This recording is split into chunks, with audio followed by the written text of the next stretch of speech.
coffee. Why? I love it. It brings me intense pleasure, like the whole thing. I think I fell in love with it 20 years ago. And I tried working in wine. People get falling in love with wine, right? Like people with the drink, with the culture, with where it's grown, all that stuff. The same can be true with coffee and turned out to be true for me. And I'm kind of obsessed with learning. And coffee is so big. People see it as kind of niche. What I do is a niche, but it's this global thing. It's in every culture. There's everything from botany to science to like health. All the rest of it's wrapped in this one thing. So I can spend lifetimes learning about it and never be done. It's just huge fun. And it's one of those things that's capable of an incredible surprise. People's expectations of coffee are very low often. And when you kind of show them what it can be, that's a very satisfying moment that never gets tiring. Because I just thought of coffee as a drink that everyone seems to be pretty addicted to. But I imagine your perspective on that is a little bit more artistic and expansive.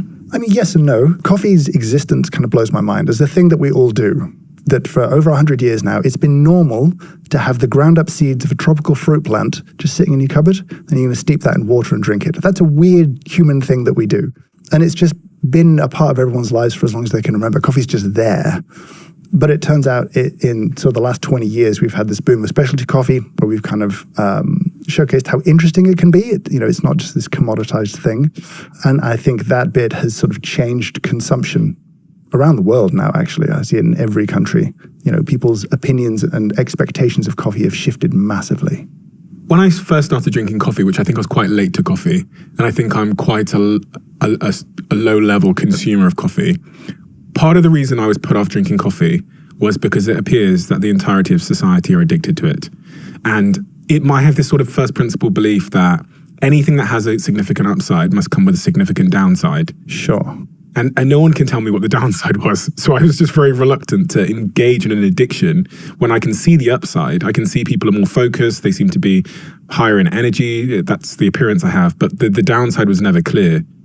We are addicted, aren't we? Do you know, I don't like that word. Really? But, I can imagine.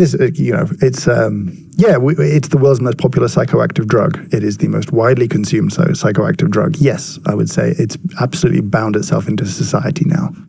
Are we addicted? Yeah. I mean, addiction's complicated. I'm not an expert on addiction. I would say there's a level of dependency. If you stop drinking caffeine, you will suffer for 24 to 48 hours. It might be a kind of big old headache. It might be something else. So, you will have symptoms if you stop consuming it. But you can stop consuming coffee and then go for years without an urge to consume it again. So I wouldn't say addiction's quite the right word for it. But yeah, we are, I would say, deeply dependent on it. Have you ever stopped drinking it for a prolonged period of time? Not for a prolonged period of time. It's pretty hard for me not to sort of consume caffeine doing what I do. Like there's just a need to taste, a need to, drink the stuff. I've stopped over periods of time. I've gotten sick. I've gone a week or two without it. But I've changed my attitude to caffeine generally. I'm much more careful around it because I think it is worthy of concern, the amount of caffeine you consume. Like I'm very pro coffee. I want people to drink and enjoy coffee. But at the same time, I am very nervous to encourage caffeine consumption that might be excessive, because that's definitely not good for you. Why? Sleep. Like ultimately, anything in this world that interrupts your sleep, perhaps with the exception of children, is probably to be avoided, right? Like sleep quality for every outcome, be it, body composition, longevity, all the rest of it, like cognition. Sleep's so important. And I feel like we didn't culturally prioritize the sleep the way we are beginning to now. I think more and more people are talking about the importance of sleep. And it's really easy to get into a cycle with caffeine of drinking too much coffee in the day, you have poor quality sleep. You're tired the next day. I'll fix that with more caffeine, which will give you lower quality sleep at night. And that cycle can go on and on and on. I think that's a bad thing. Basically, I would say that's to be avoided. So I'm pro cutting off caffeine early if you suffer with it in any way. And there's enough ways to track your sleep these days. I feel like everything's tracking our sleep. So you can tell if you've had a bad night's sleep. And if you drank a coffee late, maybe don't do that anymore, because caffeine has about a 5-hour half-life. So, even 10 hours after you drank a cup of coffee, there's still a decent amount floating around in your system, enough that might, delay onset of sleep or reduce the quality of your sleep. Isn't it bonkers that people offer you an espresso after dinner in restaurants? I don't get it. For some people, they find it very calming and they really enjoy it. They love it. They have no issue sleeping. I cannot touch caffeine after like 3 p.m. I have like a hard cutoff and I'm done. But yeah, I find there's the idea that it's a digestive aid. I'm not sure that's super well evidenced, to be honest, having looked into it anyway. But if people enjoy it, I'm not going to get in the way of it.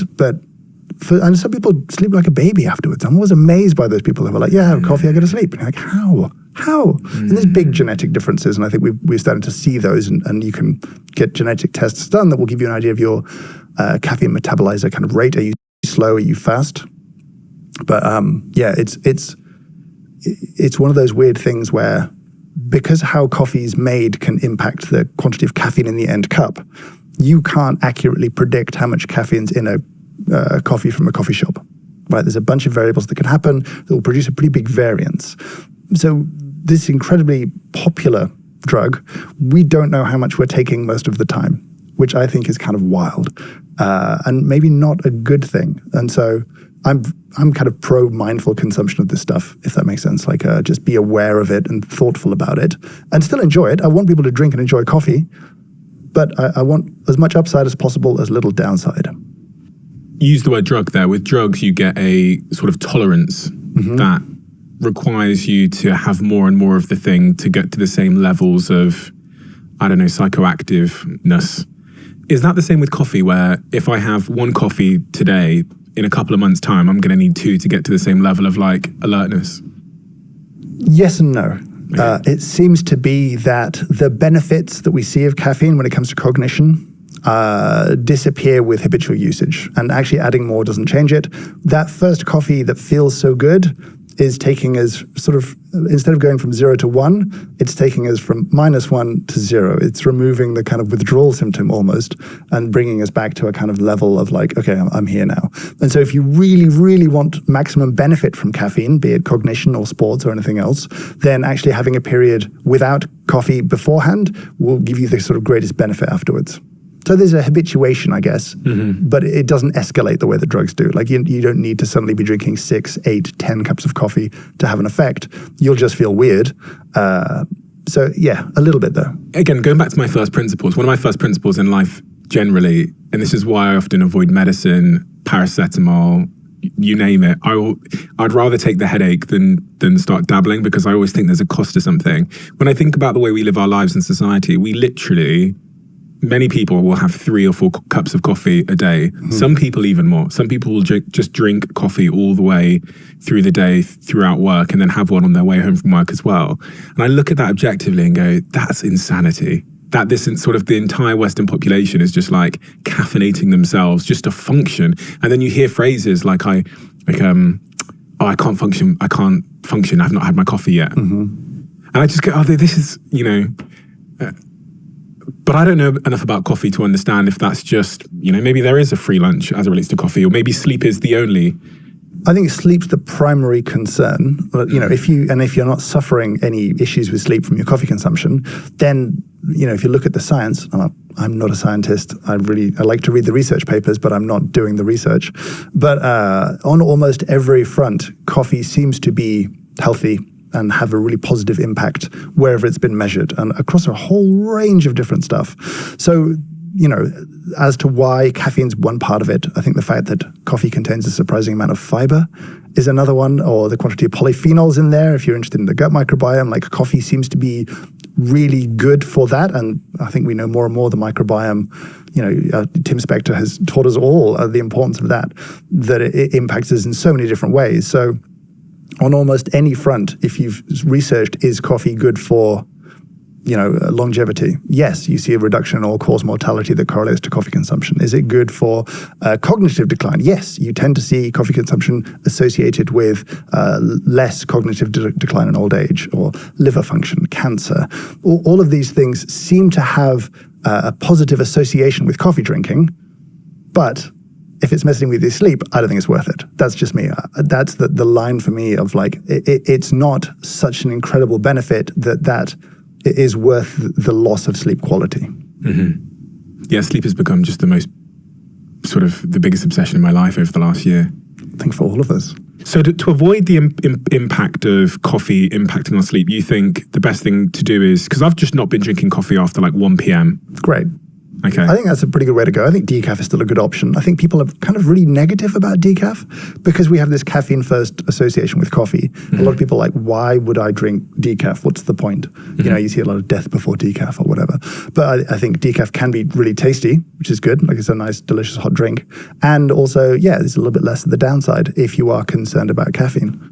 I'm so you and Tim Spector are the two people that have made the case. I think the first time I spoke to Tim Spector about coffee, he was a little bit on the fence as to whether it was healthy or not. He came back a second time, and I think there's been a little bit of a shift in him. He's now pro-coffee in terms of the gut microbiome, which I thought was super interesting. He says it counts as one of my 30 fruit vegetables a week that I need to get, which was really surprising. So it helped my gut microbiome.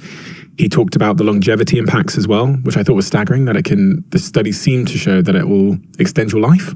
Yeah, it's a reduction in all-cause mortality. So you're just less likely to die early, I suppose, is the easiest way to think about it. Well, that's what we see from the studies. And it's not that the studies aren't without flaws, but there's been a lot now, and you tend to see people dying less often or less early when they drink more coffee. Not a huge amount of coffee. And this is if you ever go into the research, this is really important. A cup of coffee to you or me might look like this. A cup of coffee to a researcher is 120 mils of coffee, which is about half of this.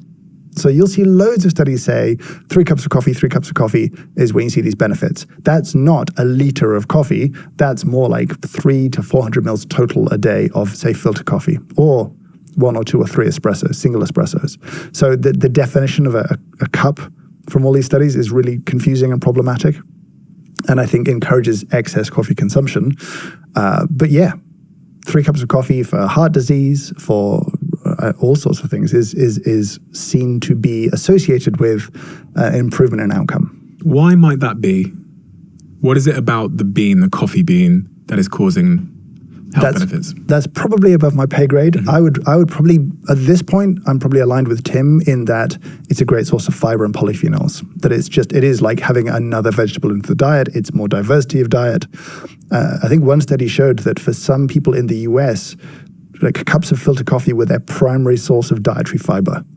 Now, that's kind of wild and not really how things should be, but it is a significant source of fiber if you think about it that way. A large cup might be 3 grams of fiber, which doesn't seem like much until you start tracking your fiber intake and you realize, oh, that's a decent contribution for a drink. I think that's the biggest part of it. I don't think caffeine has been shown to be neuroprotective necessarily. So I think people are trying to understand the mechanism more. Caffeine's been studied separately and is much easier to study, because you can dose it, you can look at the effects of that. To really do a study on coffee consumption is really hard. You can't really do a randomized controlled trial where you raise people from, say, 15 to 60 years old, you control their diet, exercise, sleep, and you just randomize the coffee consumption, because then you might see something that you could really say coffee is good or bad. We can just look at these large epidemiological studies and say, well, trying to control for diet and exercise and cigarettes and all these other things, it looks like coffee drinkers survive longer or have less issues. And it might just be that healthy people are just attracted to coffee. We don't really know which way around that is. There's no strong mechanism. But at this point, I'd probably be aligned with Tim on this one, that I think it's primarily going to be the gut. The fiber point's super interesting, because he said to me that we're, like, as a society, extremely fiber deficient. Yes. I think the number he said that we needed was about 20 grams of fiber a day? I think so, yeah. So if coffee's giving us 3 or 4 of those grams, that's almost sort of 25% of our requirement, which is pretty staggering. And I never really thought of coffee as a source of fiber. Neither did I, until he told me. It just didn't cross my mind that this, it's a drink. It's not like a thick. I lived the life of, like, fiber is miserable cardboardy brown cereal. Yeah. That's fiber in my brain, and the idea that this was fiber was inconceivable to me. But then I read the studies, and it was fascinating. What about mental health? I've always wondered. Even things like depression, anxiety. I've always assumed a little bit that coffee, because of the caffeine, is going to be bad for anxiety. I would certainly say, not a doctor, but I would certainly say that if someone suffers with anxiety, cutting out caffeine would be something to test and to see if there's benefits to cutting caffeine out. There are a bunch of studies done on it. They're not uniform in their outcome. Some found different results for caffeine consumption. And I think because you're trying to study what is ultimately quite a generic term that covers a lot of different experiences and challenges that people face. So yeah, I wouldn't say consume it regardless, don't think about it. I think if you struggle with anxiety, it would certainly be worth considering cutting it out. What about depression? I think the same sort of thing is true there. I think there have been studies that correlate caffeine consumption to depression. And I think there are people who have used it and have found benefit from it. Again, it's one of those ones where I just wouldn't blindly consume caffeine assuming a benefit to mental health. If I have mental health challenges, I think it's a place to check. And it's pretty easy to check. Cut it out for a month. It'll suck for a few days. But you may see benefits or you may not. But another sort of complicated, tenuous link has been made towards cancer with coffee. Mm-hmm. Most of the meta-studies now seem to come down on, for almost every cancer, there's a lower incidence associated with coffee consumption. That's not universal. Some studies have found differently. Again, they're just really hard studies to do effectively, I think. I think that's the challenge of it. I have certainly not seen anything that makes me concerned about drinking coffee from that perspective anyway. I think there's whatever impact it may have, I think would be pretty minor compared to something like cigarettes. And I remember, I think you said on the internet some time ago, you think in 10 or 20 years' time, people will see coffee consumption the way they see cigarette consumption. Yeah, I did. I remember saying that 2 years ago. Yeah. And I think to some extent, there's something in that. I think we are getting more thoughtful about caffeine consumption. And I think caffeine is going to be the root of it all rather than coffee as a whole. Yeah, that's what I should have said. I should have said caffeine. And I think there is change. And I think, we're definitely seeing that. I think there's enough health benefits in the coffee itself that we would benefit from keeping it around. I don't think there's any health benefits associated with cigarette smoking, but I think coffee will have some benefits, but I think our attitude and our relationship with caffeine is going to change. I think you're right about that.